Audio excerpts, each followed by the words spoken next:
Lately, I've been spending my days looking forward to any chance to come to this cafe bakery. I mean, literally every day asking if we can swing by.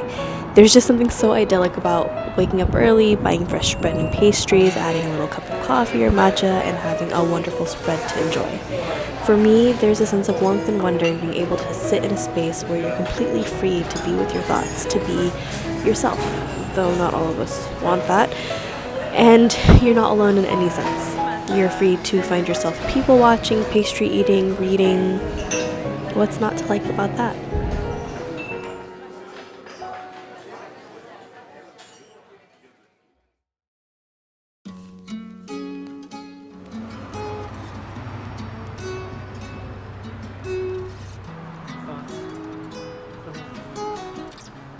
And this, my friends, is Page 2 Books, a small, new and used bookstore that I absolutely adore. I used to work at a library in the area and never knew it existed, so when we first walked in recently, I was overwhelmed with how comforted I felt. How much the wooden shelves and turquoise walls, the kids' books, and the little trinkets made me feel like I was little again. Excited to explore a new favorite place and how it's become such a favorite. I'd find any excuse to walk by if I'm in the neighborhood, especially alongside a trip to a cafe, or the farmer's market, or the bakery. I'd go, if not to buy a book, then to just simply peruse the shelves and lose myself in the prospect of more wonder.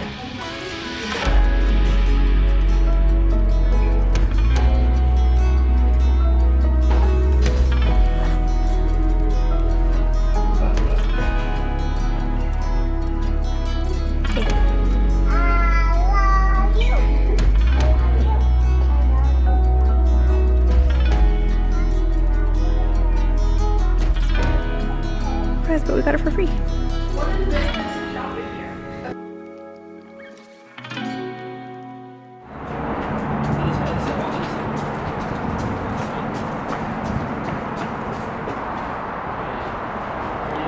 So we're at Half Price Bookstore. We just came from another used and new bookstore, but I'm looking for weird girl lit because for the first time ever, some of the girls in my book club just found out about the genre. So this month we're surprising everybody with a weird lit book, and I'm just looking for some copies that might interest others. Our last stop of the day was Half Priced Books. I remember the first time ever coming here as a kid with my mom, and I bought my first ever copy of a Dan Brown book. Shout out to the Da Vinci Code for getting me way into symbols, conspiracies, and secret societies. I was just a kid. It was a mass paperback book that was meant to fit in pockets, and there's literally no pocket that'd ever fit that thing, but now I love coming here anyways, because whenever I do find a book, whether it's new or used, old or recently published, it's as if I've stumbled upon a treasure. Whether it's from someone's personal collection, a library, or a school, it's the best feeling. So whenever we do come, I just spend my time and lose myself in the stacks. We dropped our books, but we got a good selection. I can't wait to show you what we got. Hi. Okay, so we just got back from a couple of new and used bookstores, and originally I was just out for some matcha and to read at a cafe, but it turned into a little bit of a hunt for weird lit fic books, and that's mostly because at the last book club meeting I attended and hosted with some friends, I brought up the fact that I've been kind of digging weird girl, weird lit fic type books, and a few of the book club members were like, well, what's that? And it typically features an unhinged main character whose reality is unraveling and who experiences some sort of push into character growth and also some strange realities of life. And it spans all sorts of different things. So it can feature fantasy and magical realism. It can feature historical fiction and whatnot. But really what ties it together is that sort of unhinged characteristic. All that being said, at the end of this month, for the next book club meeting, I'm hoping to gift some of our book club members books that fall into this category. And so we picked some books up, and it was a pretty good day at the bookstore for finding things. So I just want to share what we got. And so the first book is called Molly by Blake Butler. And this, I will preface this with a trigger warning. It is about someone who takes their own life. And so it's not a light read by any means.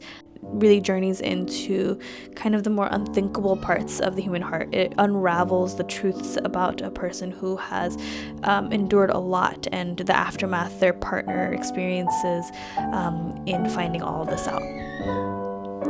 The next book is called Lapvana. This definitely, I think, has received quite a bit of praise as well and is pretty popular online.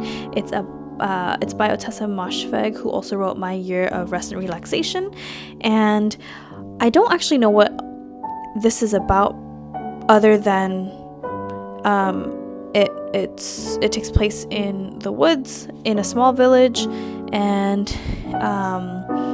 tests like a community's faith, and it's kind of dark, and that's all I know about it. So I can't really give you much about the plot, but if you're interested, you can look more into it. The next book is not a weird lit book, but just a book for us to have in our library. It's called The Invisible Library, and it is one of my favorite sort of genres. It weaves together fantasy, like magical elements, with a secret organization behind the scenes who is working across different not realms, but different parts of the world in ensuing chaos.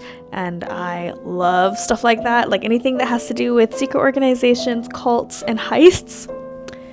Here for it. So excited about that. This next book is called In the Forests of Sere by Patricia A. McKillop. I think last week we picked up a few other books by her. She's an award-winning fantasy writer who recently passed away but has left behind so many books, and they all have these beautiful covers. Hopefully you can see, but I'm excited. I just started one of her books called Alphabet of Thorns, and I'll let you know as soon as I read more of her books what I might recommend and what I enjoyed about them.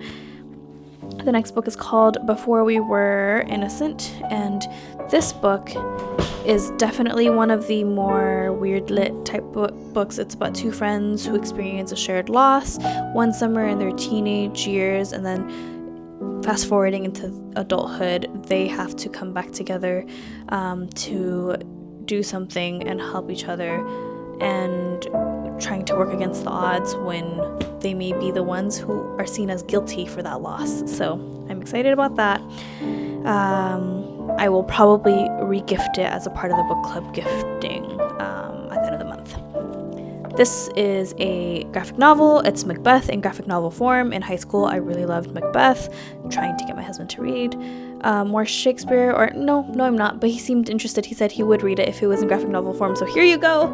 And he found this, so that's pretty cool.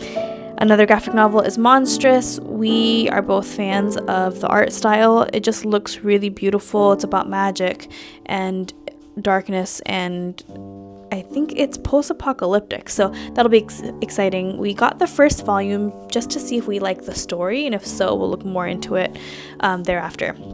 The last book from Half Price Bookstores was Son of Blood and Ruin by Marielle Laris, right here. And it is a Fairy Loot exclusive edition. So we don't have anything from Fairy Loot. We are not signed up for their subscription.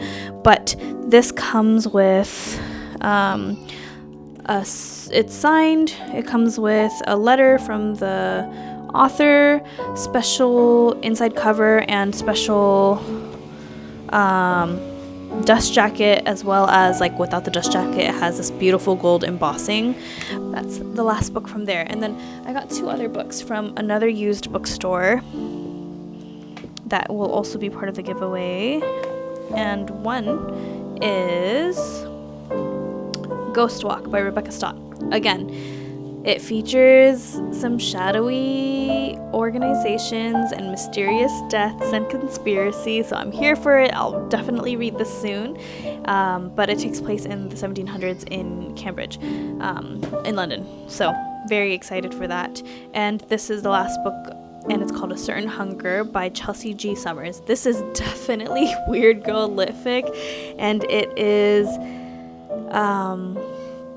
it features, how do I put this in 3 words? Food, murder, and a psychopath. Where else do I bring it? I have a copy myself, so I'm excited to gift this to someone and see how they enjoy it too. And when I do get to reading it, I will share my thoughts with you. But thanks for tagging along. I'm really excited to just share more about life lately and record memories and my book journey and whatnot. I'm feeling a lot more myself with the presence of books, and it's been great. All right, have a good day. Bye.